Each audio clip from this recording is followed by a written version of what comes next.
Greetings, everyone. Pete Pardo here from Sea of Tranquility. Welcome to another episode of Ranking the Albums on this Christmas Eve. Alongside in the co-captain's chair, I had to pick a Canadian to do this episode because we're doing the Guess Who. Mr. Rick Labonte is joining us. What's going on? Great, my friend, and Merry Christmas coming soon and all that good stuff. I just want to wish everybody good holidays and yeah, the Guess Who. We've been talking about it for a while, just trying to line up the timing for us to do it, and it's an interesting. This band is Canadian. Feels like a homegrown band for us. And all my life, I've been following the Guess Who. It's actually one of the common things that me and my dad like in music. Like he turned me on to the Beatles and the Rolling Stones and the Four Seasons and a lot of the people of the past. But he did a very famous AM radio staple in our community was the Guess Who's Greatest Hits, right? And he would buy me the album. And this was one of the first purchase of CDs when 1988 came around in 1989. I'm starting to buy CDs. I had to replace that Guess Who greatest hits, and it's that bonus track. And I would be like that for a while until I started seeing them in concert. I get older, I started going to the whole discography, and that's what we plan to do. But there are a lot of albums, and so Pete and I decided to do our favorite 10, right? Yeah. I mean, there are a lot of albums and a lot that might be considered sketchy to a lot of That's people right. because you've got all these different lineups and things. So we just decided to pick our favorite 10. And unlike Rick, I've as far as like the Guess Who, like to me, I always there's the Guess Who, and then there's Bachman Turner Overdrive, right? To me, they're Right. the two related bands. I always listen to Bachman Turner Overdrive a lot more than the Guess Who. So for years, I only ever had a very good Guess Who like hits compilation, which is great because the hits are great. Hmm. But up until like a couple of years ago, I never really started going out and buying some of the Guess Who records. So I got like a little box set which has a bunch of them, and I got a couple others. I'm missing some, some of the 70s albums are kind of hard to get on CD now, a couple Hmm. of them, the latter part of the 70s. So I've been able to get what I can, but I certainly had no issue with picking out my 10 favorites. I think that was fairly easy. But for me, and we're going to get into it, I think Yeah. this band has like maybe three or four absolute drop dead classic albums and other albums that aren't nearly as strong, but still filled with some really good gems as far as songs go. So, Absolutely. yeah. And to So, me, it's almost like shuffling a deck in a period of the albums where there's very little different between one album as far as the greatness because they follow a sort of a formula. They have some like one of the things that the Guess Who did right from from at least 69 and on to 70 going forward is that they thought like an album. So they would have their hits, which you will get in the singles if you want to buy the 45, but they will be on the record, but they would sandwich it with some psychedelia, maybe some spoken word, some drama, a little bit of thing. Cause they, basically it's an album experience. So you get that.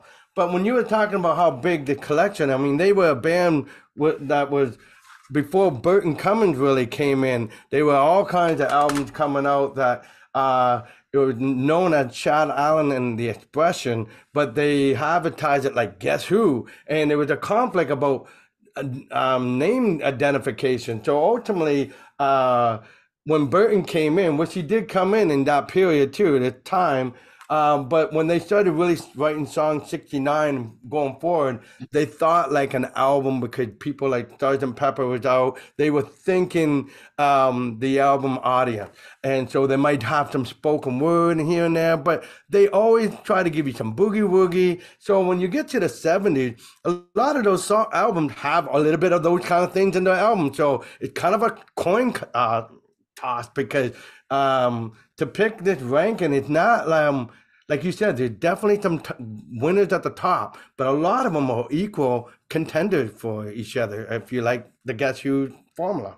yeah, and that formula you mentioned, they do the boogie rock thing, they do psychedelic pop really, really well, especially early Hmm. on. They do a little bit of the country rock thing. There's definitely lots of hard rockers. There's definitely blues rock. There's definitely that jazz element too. And a little bit of proggy nature is time Yes, signatures yes, are yeah. very creative Usually stuff. one of those on every album, right? So that Yes, I every album's guarantee. got a long track, and yeah, So Yeah. that's what I mean. So that it's about which one of your favorites of the day. And what ended up being for me, because I've listened to this so much as a kid, that I favor the deep tracks. And that's what helped affect its ranking. Now I look at the whole body of work.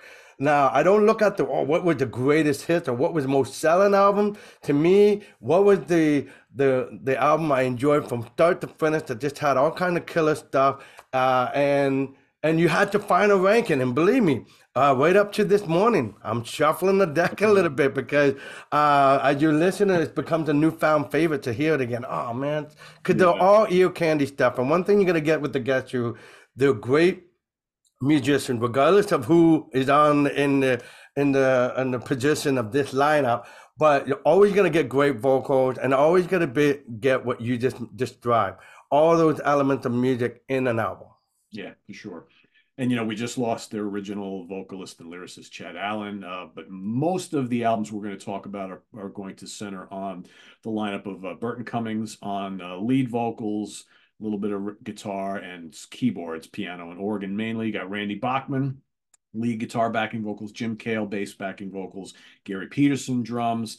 And then eventually you got Kurt Winter on lead guitar. You got Greg Lescue on rhythm guitar, Donnie McDougal on rhythm guitar, Bill Wallace on bass, and Dominic Troiano on lead guitar. And he, of course, came over from the James Gang, right? So there's a little Hmm. interesting flair there. So, yeah. So, with all that being said, we're going to do 3 albums at a time. So, I'll have Rick kick us off with his 10, 9, and 8 to get us started. Okay. Again, this is a kind of a task in itself, trying to figure out what starts at the bottom. But these are no being top 10. Obviously, they're really good, and so every album is good. But I have to start with someplace, and I'm gonna go with Flavors. And that's the one you just mentioned. That individual. He's actually the first Canadian that wasn't born in Winnipeg that's in the Guess Who. He's actually from Toronto, and he came and played this album. And I think the reason why it sits here for me is not because the material isn't strong. It's actually very kind of jazzy. Got some cool stuff that I love about prog music.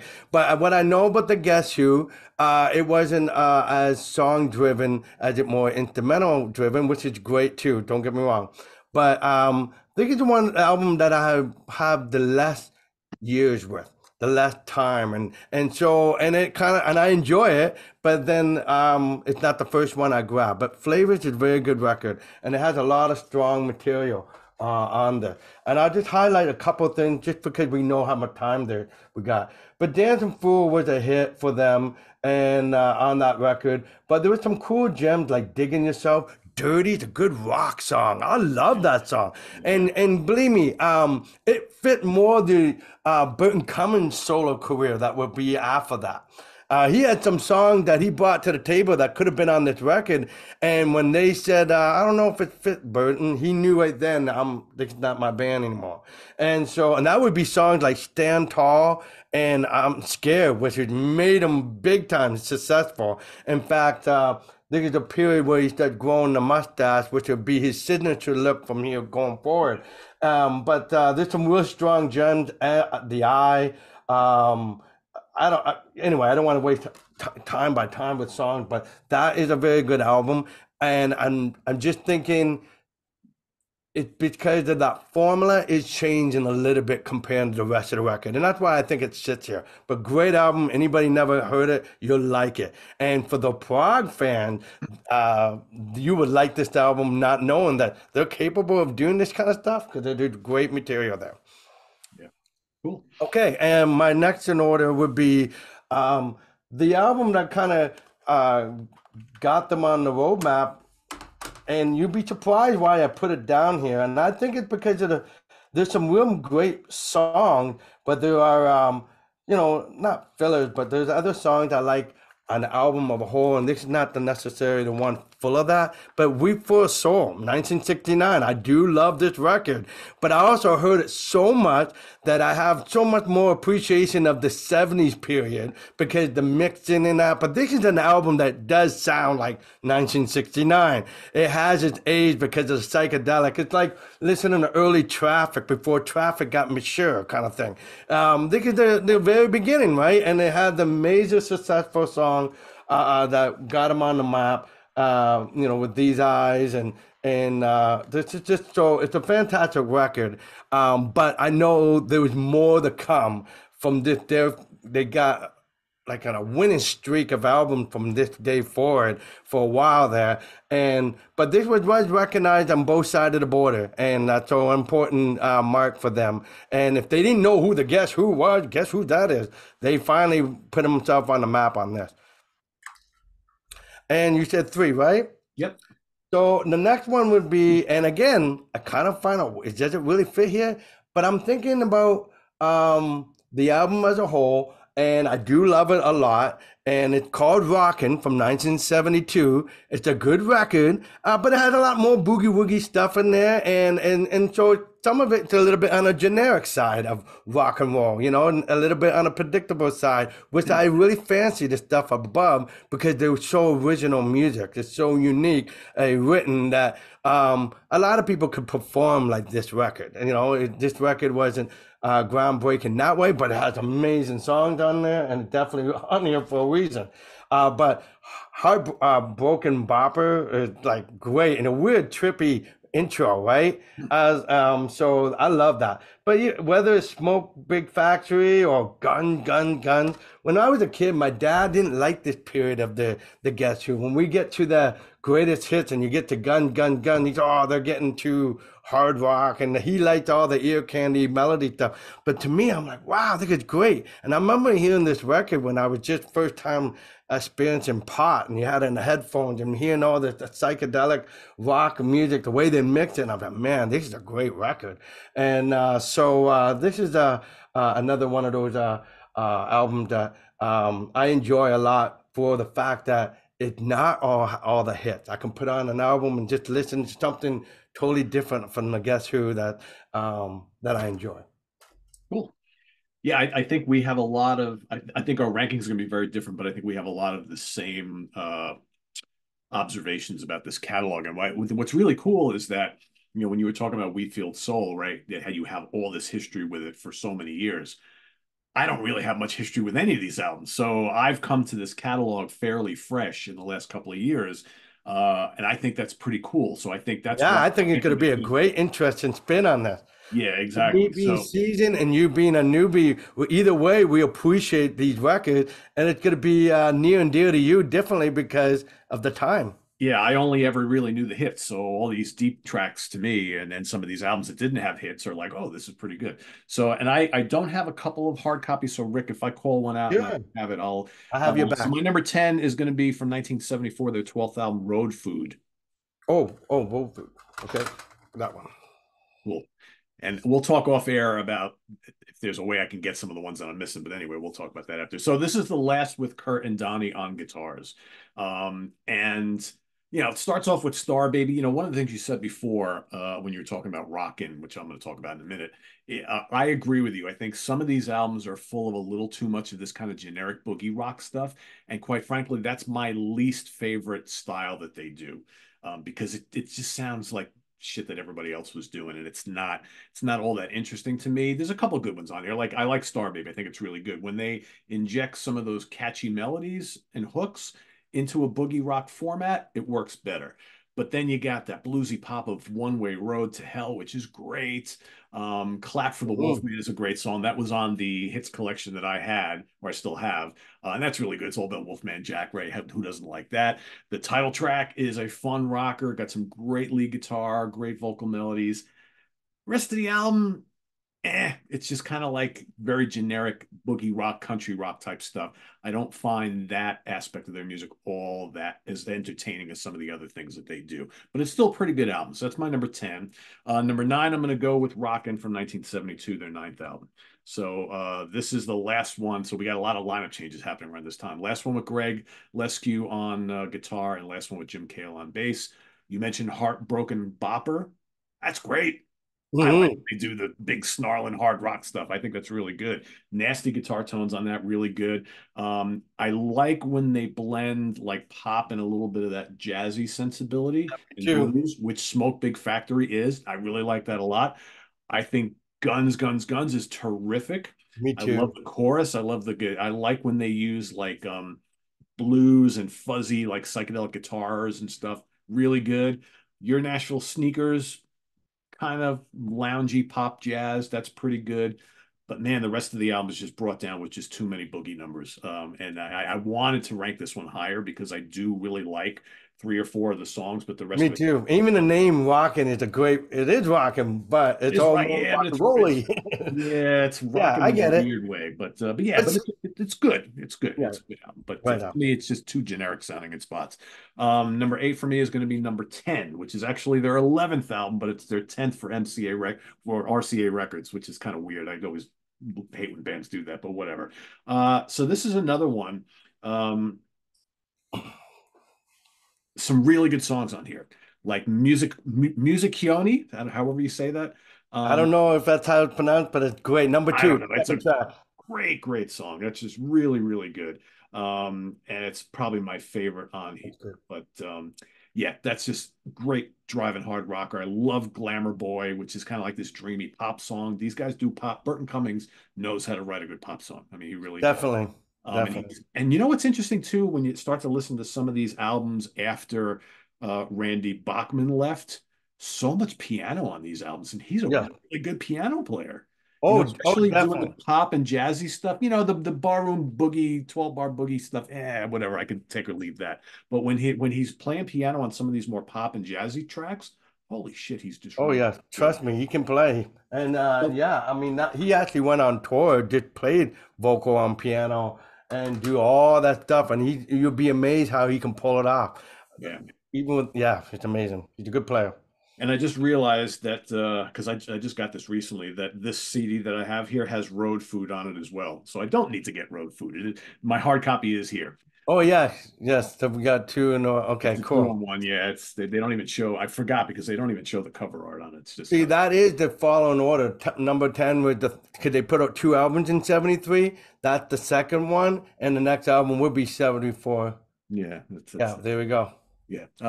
Anyway, back to this album. Self Pity, good blues rock song. I love the like slower blues of Lie Down, which is really good. Just Let Me Sing sounds like a big band song. I like that.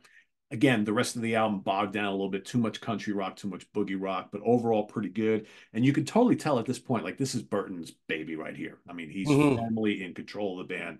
And I think a lot of the material is based on what he wants to do. But then I guess that starts to swing another way shortly thereafter. But still a good album. That's my number 10. I mean, my number 10 is number 8. And I'll turn it back over to you for number 7. Okay, so now we're hitting some familiar albums. My next one is Road Food, and I like it. And it's a great record. And 1974 has all the gems that you mentioned that I think are interesting songs. Road to Hell, another way to rock, and Oily. That was a very famous song. I seen a lot of Guess Who. Okay. Over the years, I've seen them with the reunion with Randy a couple times. I've seen Burton quite a bit. In fact, when I was thinking about who I seen the most in shows, were like Robert Plant, Aerosmith, and Black Crowes. Burton Cummings is probably the most because he was so accessible. Whether he's with his own band by himself or with the Guess Who, he is a Canadian favorite, and we get a chance to see him a lot.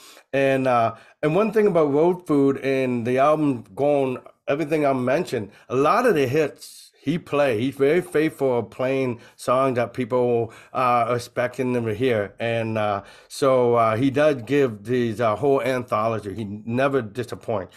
Road Food is a great record. I remember when I first heard it was somebody had it on an 8 track, and it was just kept playing the same clap for the Wolfman. I say, can we hear what the rest of the record will turn out? And I remembered it thinking, wow, this is good stuff.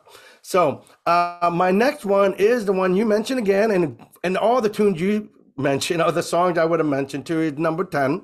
That's the next in order. I love the way the album "Take It Off My Shoulder." His voice is just amazing, right?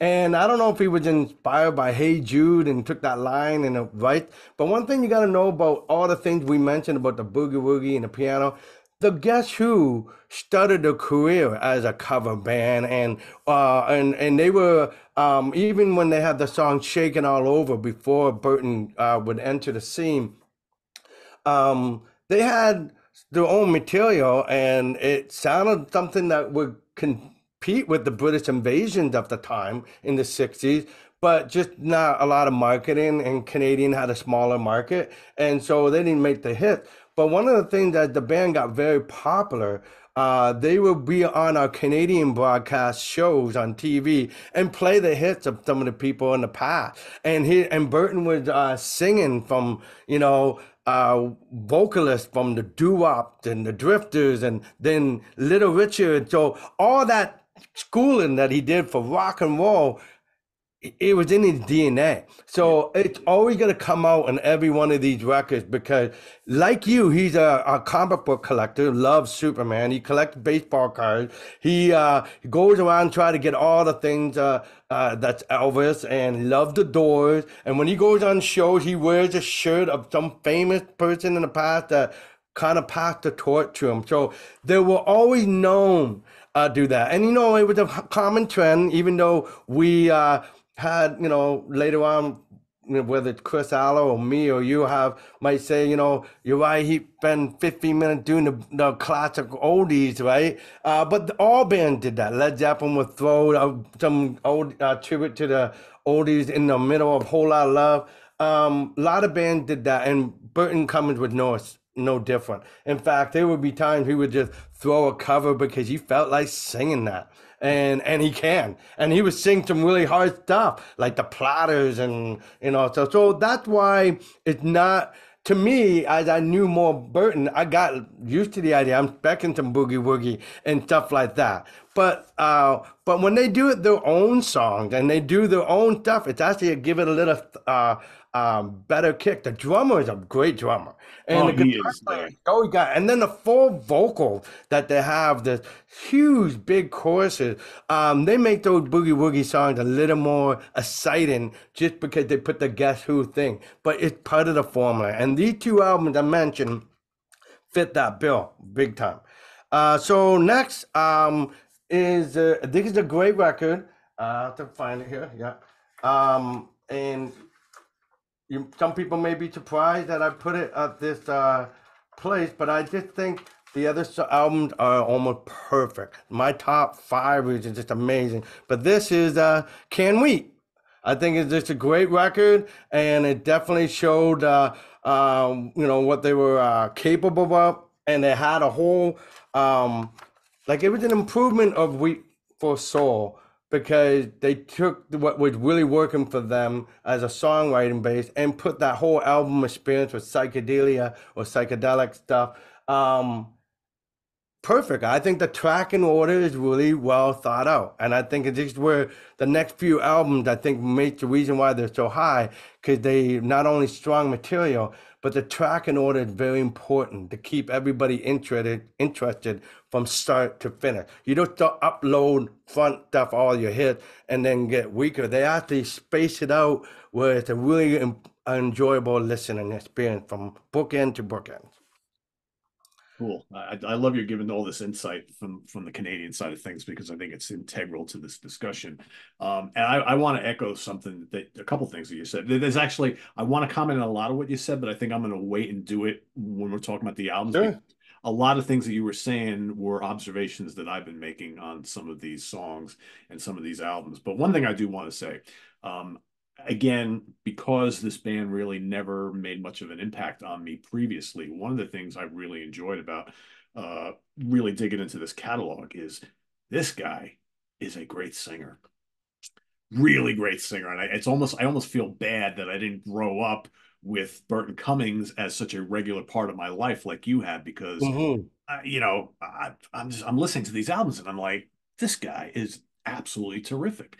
And there's a Hmm. reason why people like yourselves and so many other people up in Canada have long known the greatness of Burton Cummings. I mean, I think maybe we're at a little bit of a loss here in the States because this band was never really all that big here. They had one or two pretty big albums, but that was like a long time ago. And I think that more people need to discover this stuff and this guy because he was he's really one of the greats, and it's just so cool that Yeah, late in Ringo life Starr. I'm discovering this, right? I think that's Yeah. pretty neat. Well, Ringo Starr took him out on a tour with his all-star band Yeah. because he loved his material, and he's so good at accompanying any band. He's, like you said, he's a great player, so he could play and be a supporting musician. But he's so strong as a singer Yeah. that people should know what he was about. Yeah, right on. I Really appreciate is. you sharing that. So my number seven is actually the one that I was thinking of before that I needed to get a hard copy of, and I guess you have, so that's the one we need to talk about afterwards. Flavors from 1974. Yeah, I've been trying to track that one down. It's just ridiculously expensive. It's out of print and whatnot, so I need to find a copy of that. So this is the first with Dominic Troiano from the James Gang. I really like, again, it's kind of similar, Rick, when you think about it, because I remember when I did the James Gang ranking years ago. That's another interesting catalog where you have the early albums get all the attention. So the Joe Walsh albums, and then you have the couple with Dominic, then you get the couple with Tommy Bolin. Those get Tommy, a lot of attention. But I think the Dominic Troiano years get kind of lost in the discussion. I really like this album. I think Dancing Fool is a great hard rocker. I really like Dominic's guitar style anyway. me I too. think he works pretty well here. Hoedown Time brings a little funk, right? There's really none of that Right. in this catalog, I think. So, Digging Yourself also kind of groovy and funky. I like that. I think Dirty is a ridiculously raunchy hard rocker. I love it.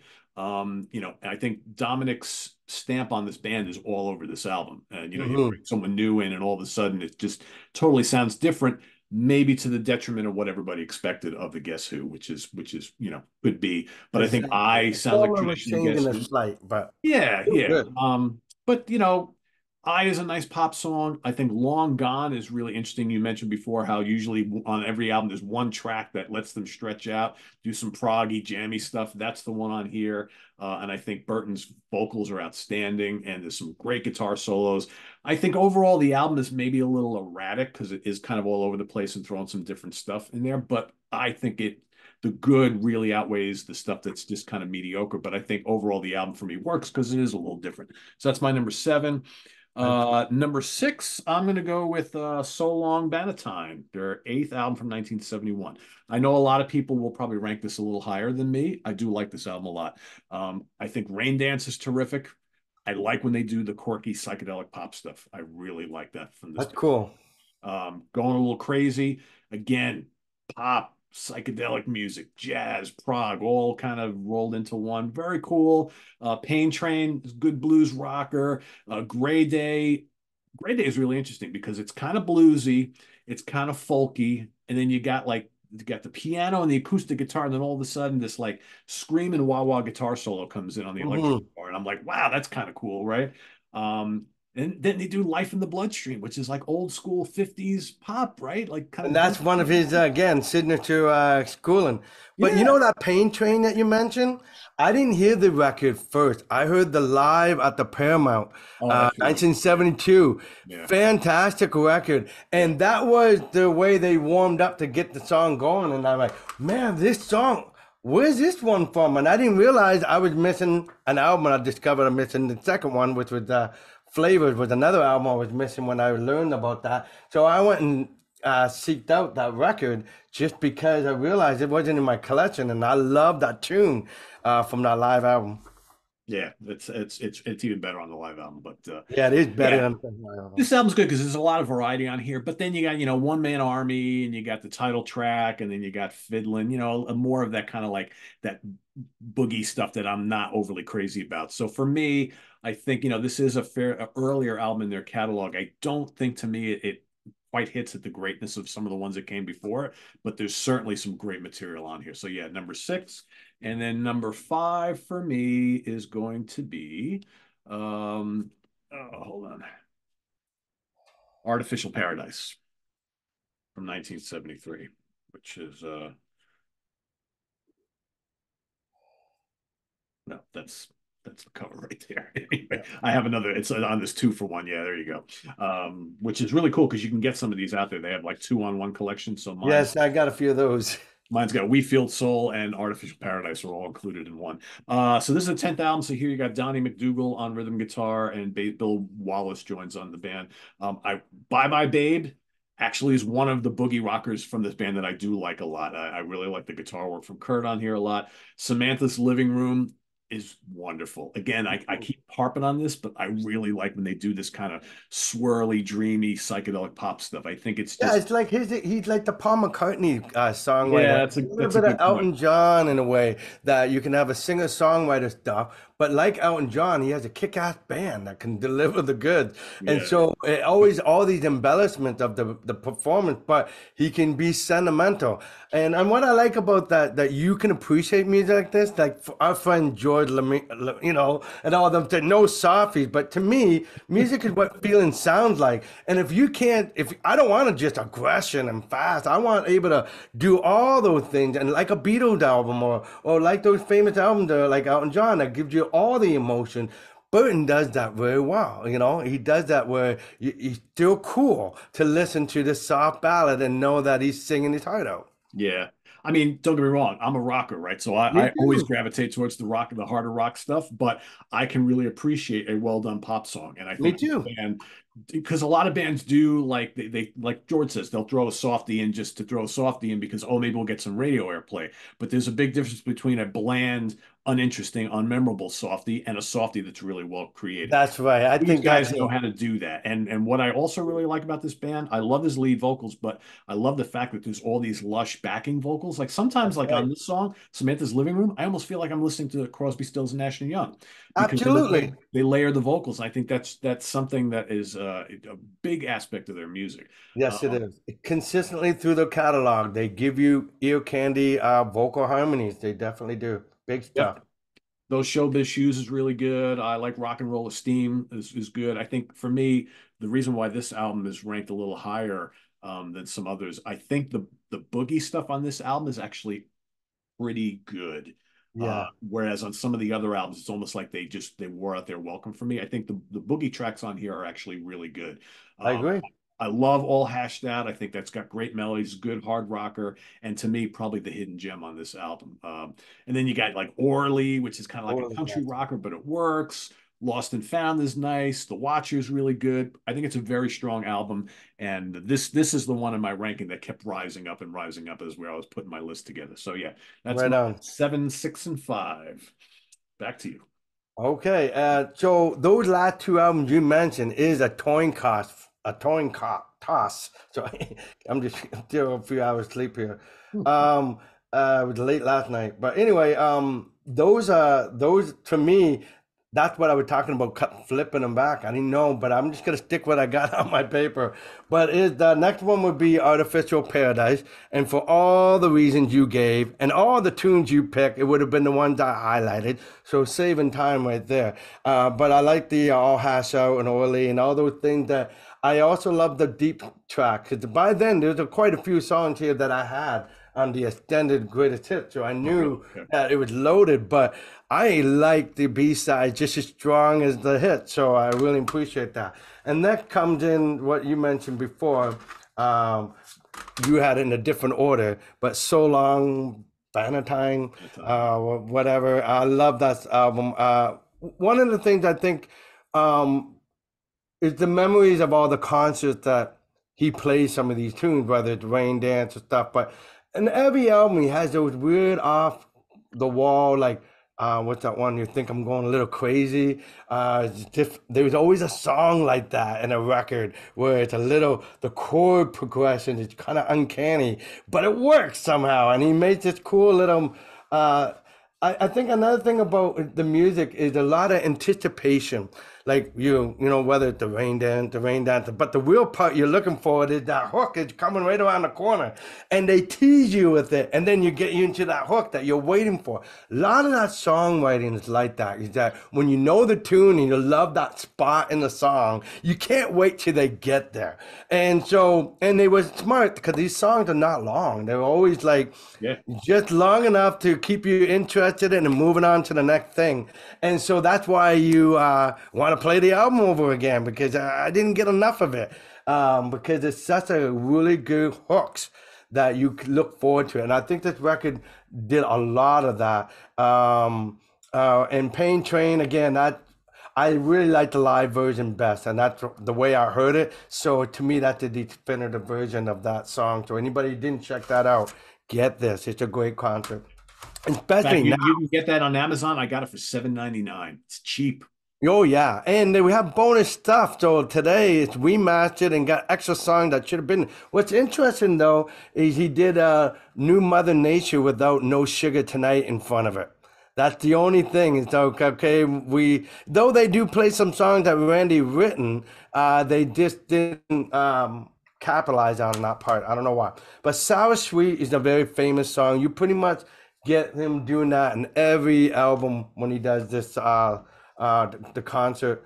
He definitely performs that song quite a bit. Life in a Bloodstream, as you mentioned. So that's really cool. So the second one, right? Yep. That's where I'm at. And to me, I knew before we were doing the last two records what they were going to be because they are perfect albums. I mean, it's nothing but fabulous stuff. And I'm just trying because mine had three records in one. I'm getting to the actual page. Share the Land is my number second record. I think it's a front and back perfect record. You know, for everybody who already know the discography, know what I'm going to get for number one. But I'll talk about when we get there. But why is this record so fantastic? I mean, really doesn't need any explanation. I mean, look what it has. A bus rider comes out kicking out of the gate, kicking ass rock stuff. The pianos are fantastic, like you said. And I think most of the best boogie woogie songs that we like are the first ones that opens the record. Star Baby, Bye Bye Love. There's always the beginning of a song. And I guess it's like the Led Zeppelin's rock and roll, to having that kind of tempo to come out the gate. But Do You Miss Me, Darling? Hand Me Down World, what an ultimate classic. And just Share the Land, hang on to your life, big time song. And then all those other ones that follow that, a lot of people don't know. It's really fantastic music. And so if it was like impossible to think that you can replace Randy Bachman just when they just finished the big hell of an album like the one we'll mention later, he having Kurt Winter and the lineup that he had was a saving grace. The next three albums end up being, powerful songwriting, demonstrate everything that we like about their most successful record. They continue it. That's where the formula really begins. They definitely locked in. They knew who they were. There was no identity crisis trying to figure themselves out. They had a real good thing going. And Share the Land is a real powerful hippie song for us, right? It's like our Imagine from John Lennon or something in the Canadian way. The fact that we can do a lot better and sharing the wealth and sharing our, the planet in a fashion that makes that song an anthem for us. And it's usually our closer, like one of the encores that come out for everybody to wave their arms up in the air saying, yeah, we can do better as human race and stuff like that. So it's a real powerful, sentimental stuff. I remember going to a concert to see him in 1998, 99, because there was in a town in Ontario called Walkington, and somehow due to deregulation through the government, they didn't realize that some E. coli was running in the groundwaters in this particular area. So the farming community was getting sick. Burton Cummings and all them put a charity concert to help raise money for them to, fix up the system, make sure there's no E. coli getting in the water supply modern water. And they put on a concert and they invited Joe Cocker and a bunch of other people to do it. And Share the Land, when they played that and recognized it was a really powerful statement. They raised so much money to help that town out. But Share the Land was always a memorable song for the whole audience saying, hey, we can do better. Let's share what we have to the people that needed it. And it's a very powerful statement. Well said. It's my number 4. Maybe I'll be there to shake your hand. Nice. So Beautiful. good. Ah, what a song. What a song.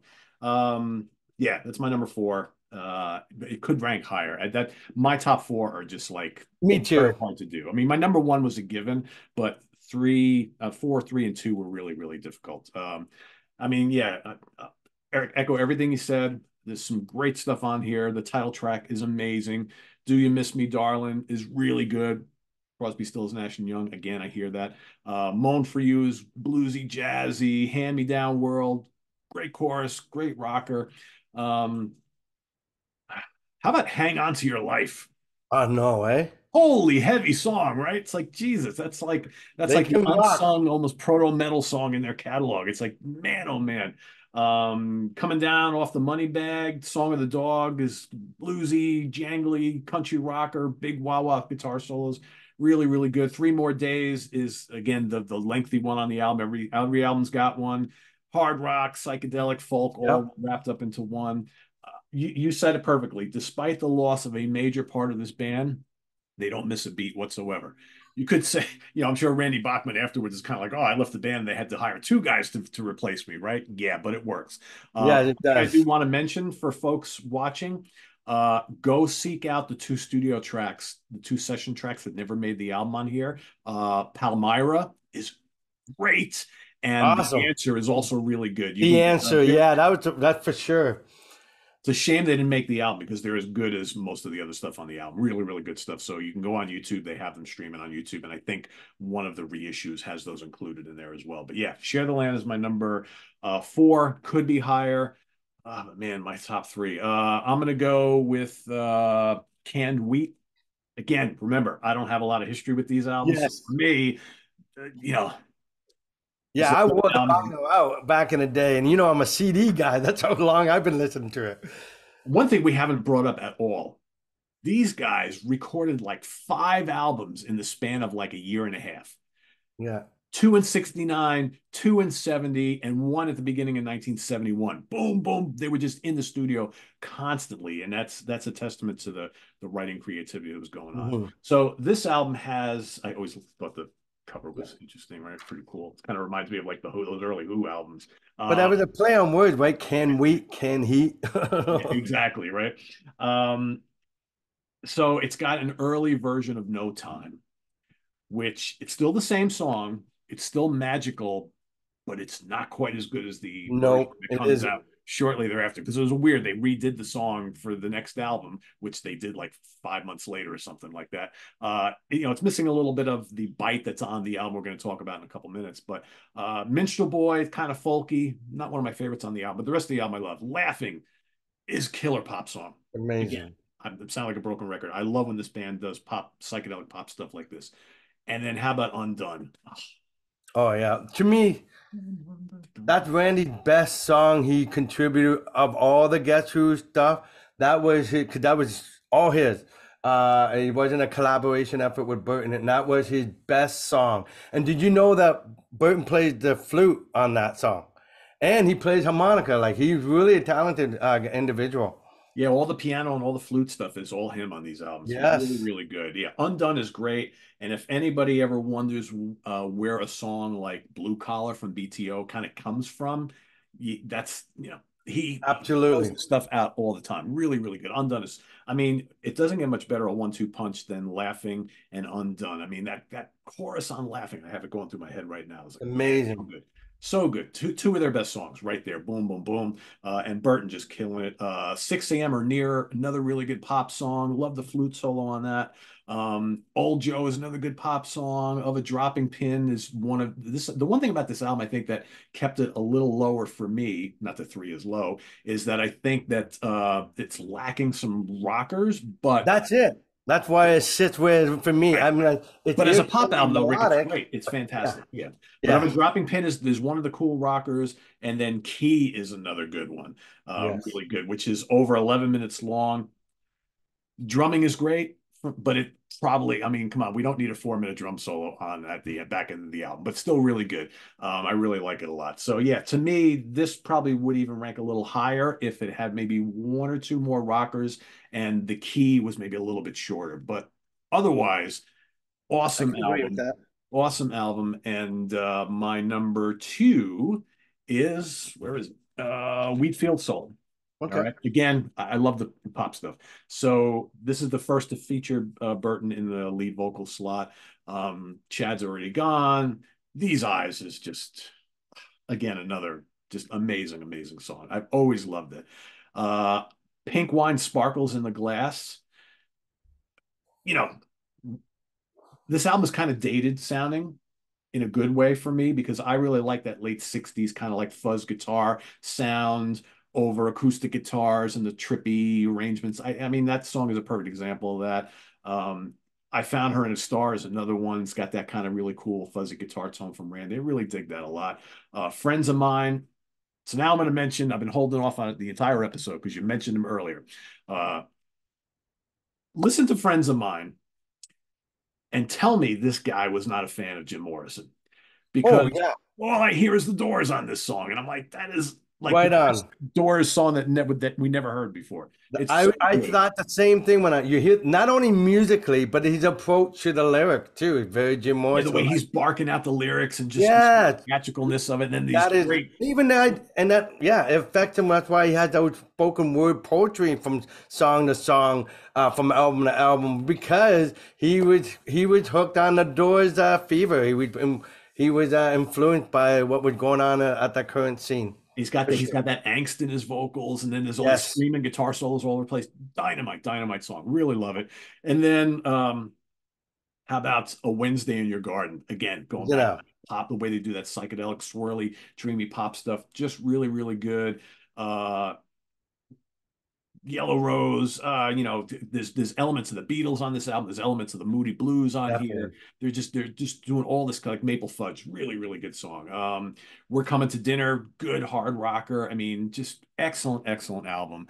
That's my number two, We Feel Soul. And let's talk about both of our That's number ones. well, I'm glad that you ranked it up like that. Like I said, with I never owned the record on vinyl, but I used to wear it out at the library at the school, so I knew it all the time. So and I made like cassette versions of that album, and but it was like I don't know why, but it took me a year to get it after because like I did, my dad kind of got me that double album. I went and replaced this on Columbia House Records because I wanted a, but when I but with one of the first CDs I got, and I listened to it so much that I don't think it wore out its welcome. Is that when I got into the mid 70s stuff, those things kind of because of my love for prog rock and jazz infusion and all those other elements that I was creeping in the band that wasn't present here at this point, because they're a very trend band. They were following the trend of the time. But this next album is another thing where another band, like not the Doors this time, Led Zeppelin, Robert Plant vocal exploded on the market.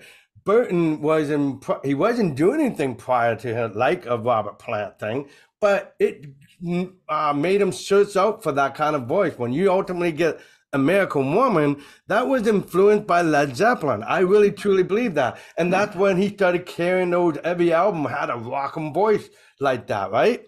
And so, and it's no different than Paul McCartney. Paul McCartney didn't sing like he did until he heard Little Richard and he started going, the covers of Long Tall Sally. Man, I can really get there. And then when he get there, he'll put it in songs like Darling and all these great Beatles classics because he was a cover guy, covering another artist, learned that I can use my muscle memory to get to that vocal approach and then it being one of the arsenal in his pocket. Same thing. I think Led Zeppelin and the Doors and Jefferson Airplane and the bands of that era influenced the Guess Who's writing. Very much so that they wanted to duplicate, because that's what they did as a band in the beginning. Before he even joined the Guess Who, he was in a band called Deveron, and they were famous of covering everybody of the British invasion, and to the T, they can do all the vocal. So he's a really well trained singer here to come here and know that I got more tools that I can rely on the songwriting. An American Woman was not only a kind of about against the Vietnam and using American Woman as a metaphor of some of the things that they were concerned about of the world, but it started off as a jam. and they were jamming. And in fact, that's why this works in this concert, because they kind of give you a taste how that song fermented. It's a 20-minute version of the song. But they started off jamming, and then he started going being creative like Jim Morrison did by whipping some lyrics up. But they're saying, "Hey, what did you do last night?" I don't know, but thank God one of the friends of theirs recorded it, and they were able to play and whip that into a real song on their tour bus following after that jam of American Woman. And so let's talk about this magnificent album. I mean, now you got the best version of No Time. So it is the ultimate version. That's what we hear on the radio. And my band still play that. Sometimes I open my shows just warming up my vocal with my band, showing off how we can sing by using a song like that. And of course, Talisman is in there because when I was a kid, I would skip this song, but I don't now. But back in the day, I was like, I only want to hit a hit because I was so used to the greatest hits. But the Talisman, I really appreciate it. And I got to hear them do that live when they put out a DVD. And I also got the record. The reunion tour, and it's called Running Back Through Canada. And they played that song one of the first times live because they never did it back in the day. But it's kind of a shame because Randy left just when this band exploded. It's almost like what happened to Ian Gillan when Made in Japan started taking off on the world. The band dismantled for Who Do You Think We Are, and didn't reap the benefit of this. And so that's why they have their 1983 tours, and now Randy would come back and get to milk some of that success of the Guess Who that he never seen. Not that he needed it, because BTO did pretty damn good. Oh yeah, exactly. but so yeah, but he got, he got to get recognized for his incredible presence, especially in this record. I mean, I think it's Randy Bachman all over it, and Burton equally, and the band is firing at all cylinders in a great way. No Sugar Tonight and New Mother Nature, right? I don't know if this, you wonder who was first. Was that the Beatles doing I've Got a Feeling and now those two songs into one because they heard this? You never know. But it was a really interesting concept where you can use the same passage of chords and have a totally different singing and songwriting. That's why no one can own chords. You know how many song got C, A minor, F, and G in that order, but they all got different melodies, whether it's Last Kiss, Unchained Melody, or Dream, Dream, Dream, and all these songs that are in the oldies. Well, what's cool about this, it wasn't four chord songs. These are a lot of detail in this song. Yeah. But somehow No Sugar Tonight and New Mother Nature were able to blend so perfectly. They sound so different, yeah. And we sound so different. Very influential because we've seen a lot of that in all the years after this. Yes, and it'd be a prog signature stuff to do. People recognize that. But they did it in a pop song, which is very progressive. I like the instrumental.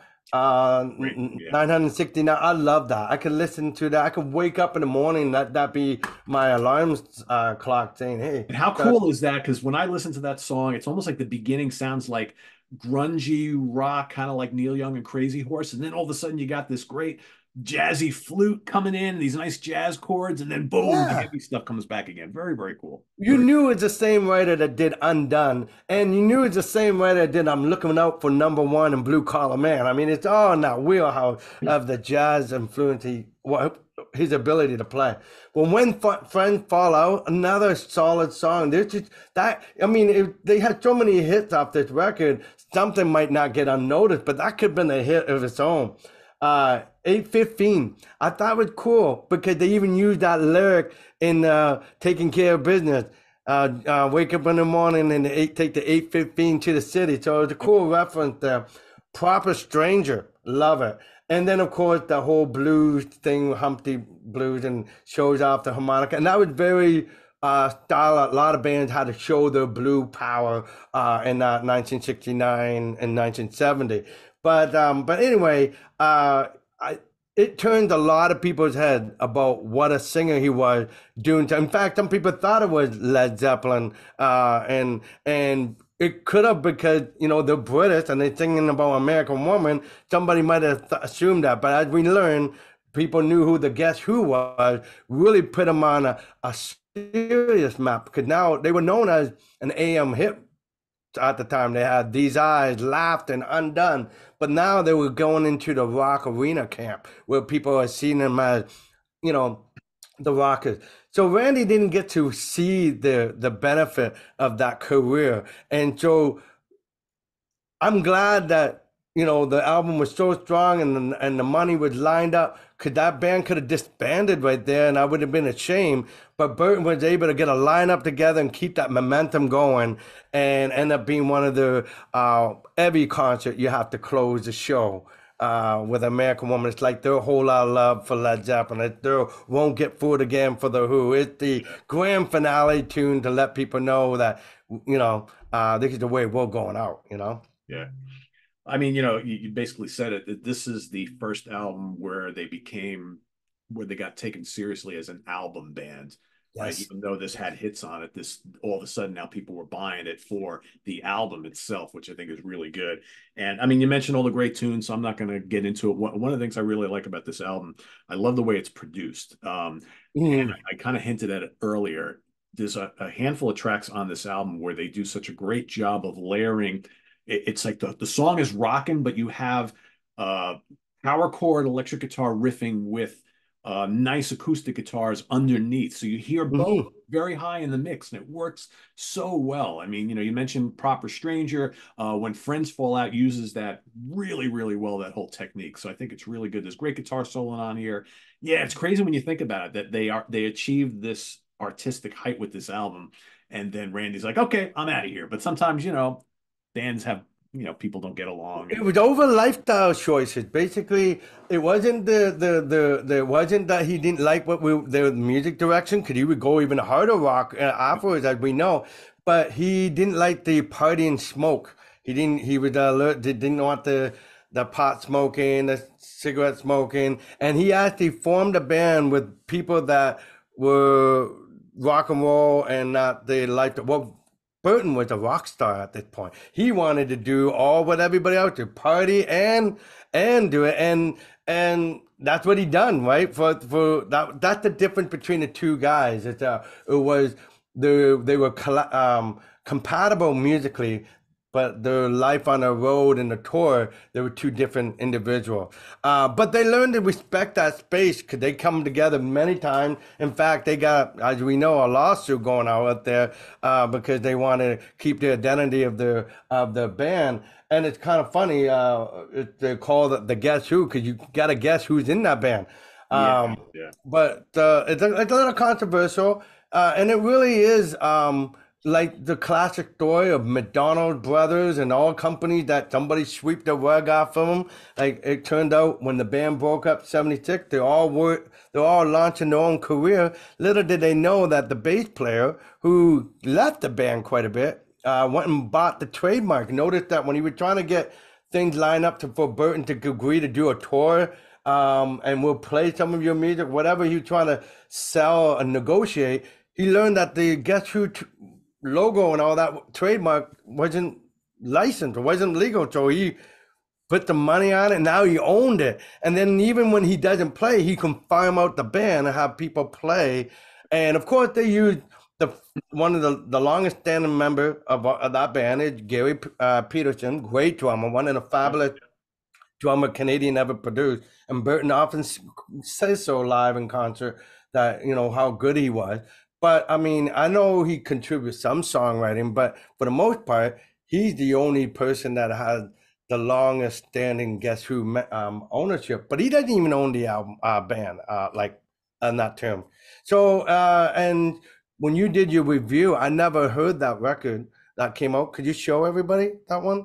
Yeah. But heard it's a great record. It's a good album. It's called Plan d'Amour, and it's a really good album. It's a really good pop rock power pop album.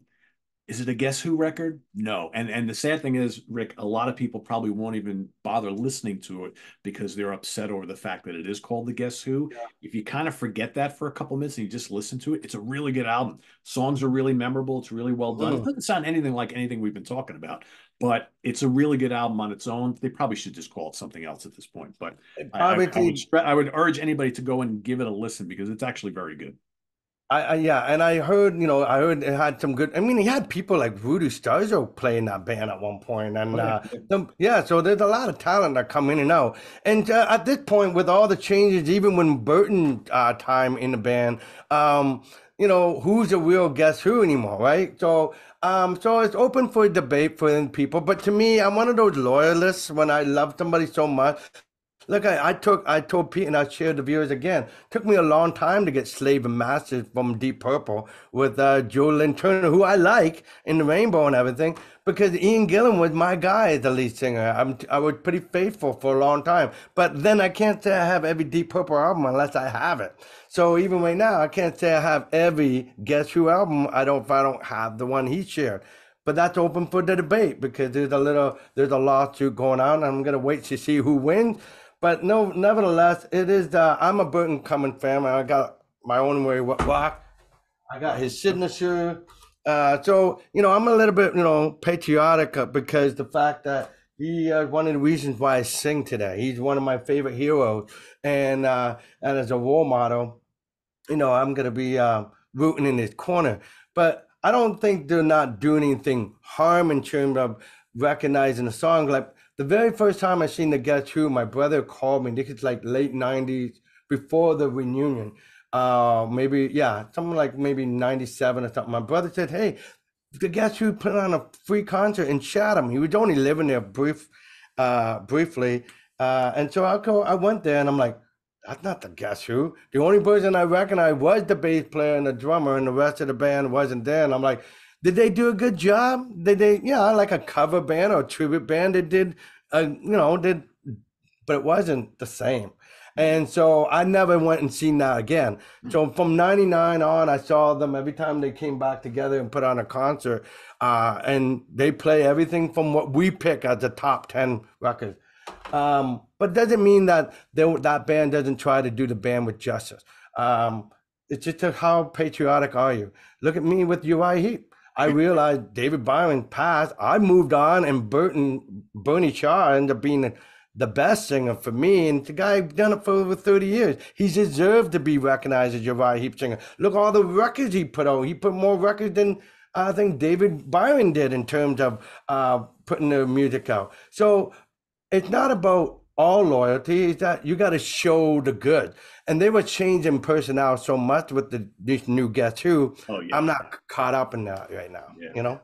And you have to wonder where the future holds because, like you mentioned, there's the whole lawsuit going on right now, and I'm assuming that the reason why there is all this happening is because maybe Randy and Burton want to at some point go out again as the Guess Who. Although Randy's kind of busy because him and Fred Turner are going out as BTO starting like Yes. real soon again. So we actually have like a BTO reunion happening. So you have to wonder, and it would make sense that maybe after that's done, that maybe Randy and Burton want to go out and do something as the Guess Who. So we'll That's see. possible. Or Yeah. just the fact that they were saying that there was some advertisement, but people were thinking that they were getting Randy and Burton, and they No, weren't. they're not. And the reason being, because they did come back in and out quite a bit. These are, I think it's '83, they can some about year 2000 or something like that, and they have gotten together a few times. So maybe they're confusing the audience, and they were concerned about that Yeah, we'll see.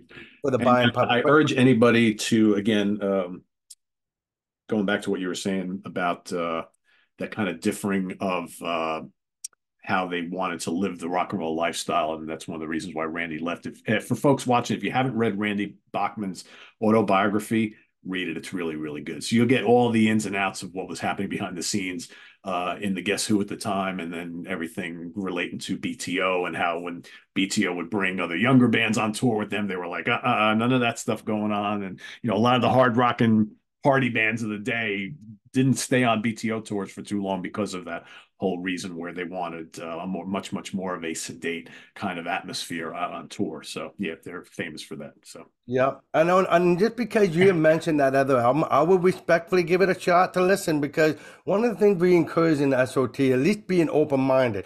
If I still said sorry, I did it, can't do it, whatever, that's one thing. But if I say, but it's nothing wrong with checking it out. At the end of the day, good music is good music. It's just yeah. unfortunate sometimes it's labeled just to get it became a brand instead of a band. And that's my only concern. And I think that's Oh where yeah. Because if this didn't Uh, have the Guess Who name on it, nobody's buying it, right? It's just right, and but the music still could be good, and doesn't mean it's not. And I think that's what I felt like about Slave and Master with Deep Purple. That was a brand that didn't feel like a band, even though it's not fair because the majority of the members are truly Deep Purple members. It's just that was my initial take. So, but yep. I'm gonna be open minded. As soon as we close this, I'm gonna check it out just to say at least I heard every Guess Who album There you go. because I haven't at this point, and I'm a fan this long. That's one album still outstanding. And for those maybe who are new to the band and want to get a jump start on the Guess Who catalog, I would urge anybody to pick up this original album classic series, which has Can Wheat, American Woman, Share the Land, So Long Bannatyne, and Rockin' on it. It's a great way to start. This is the first thing I picked up, but then you can also get like this one's got two on there, and this one's got two on there, and there are other versions of these that have various other combinations. So but I got to track down the one that I'm missing, which Rick has a copy of. So that's something I'll be on the lookout for, which is Flavors Flavors. 1974. Yeah. So there you have it, everybody. Ranking the albums of the Guess Who. We both had the same number one, but otherwise our rankings were pretty different. But I think we both agree that there's a lot of really, really strong material and some really Thank you. great albums in this catalog. So rank them as you like them. Your top 10 or your top five down in the comments below. And this is on the web at www.seaoftranquility.org. We're on Facebook. We're on YouTube all together all the All damn the time. damn time. Please subscribe if you haven't already and click on that notification bell so you get alert of all of our content as it posts. And please do hit the like button before you leave. Stay tuned. We got coming up next week on Ranking the Albums. Grant Arthur will be taking Rick's seat in the Zoom, and we'll be ranking our top 10 solo albums from the great Todd Rundgren. And Cool. Rick doesn't know it yet, but I'm going to tell him right now because we've been talking about it for a long time. Join Rick and I probably sometime in early 2024, ranking the solo albums of Paul McCartney. So that's coming up in the next. Wow, that's I know nice. we haven't talked about it in a while, but we have talked about it. Nice. So Oh yeah, yeah, that's definitely I, that'd be a treat. I was thinking the other day, I'm like, God, we got to circle around with that at some point. So I yeah, appreciate that. so that'll That's be coming up great. sometime in the early part of the year. So stay tuned for that and a lot more for Rick Labonte, IMP Pardo. Have a good one, everybody. Again, Merry Christmas, everyone, and we'll see you on the flip side. For Rick Labonte, IMP Pardo. Enjoy, See you everybody. later. See you Thanks for next watching. year. Bye bye.